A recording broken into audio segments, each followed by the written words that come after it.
We often talk about power. We know a powerful car can go fast, we know a strong person has power, but how do we measure power?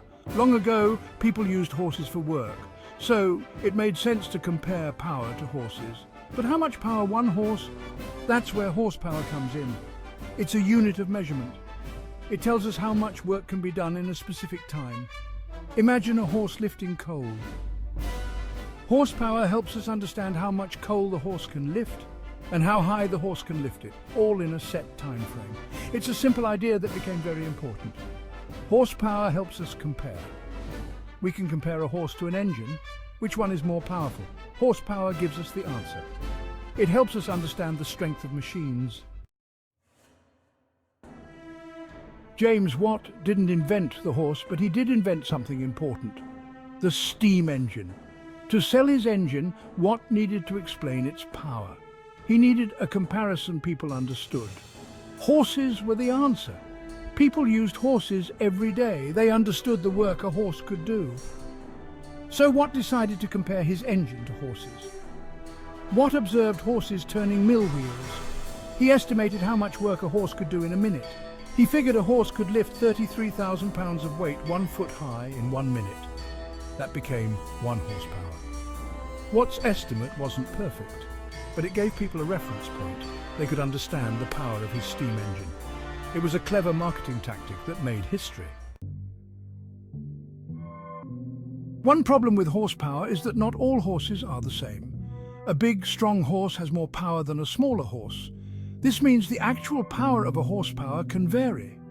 Over time, people developed different standards for horsepower. There's mechanical horsepower, metric horsepower, electrical horsepower, and more. These different standards caused some confusion, but they also showed how important horsepower was. People needed to be precise when talking about power, especially as engines became more powerful. Despite the variations, the basic idea of horsepower remained the same. It's a measure of work done over time, and it helped pave the way for other, more precise units of power. Today, we still use horsepower. We see it when we talk about cars, motorcycles, and even lawnmowers. But scientists and engineers often use a different unit of power, the watt. The watt is named after, you guessed it, James Watt. It's a more precise unit of measurement. It's part of the International System of Units, or SI, which is used by scientists worldwide. 1 watt is a very small amount of power. It's about the power it takes to lift a small apple 1 meter in 1 second.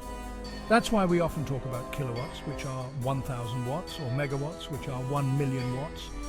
Even though the watt is more accurate, horsepower is still a familiar term. It's like comparing a new invention to something everyone knows. It helps us understand the world around us.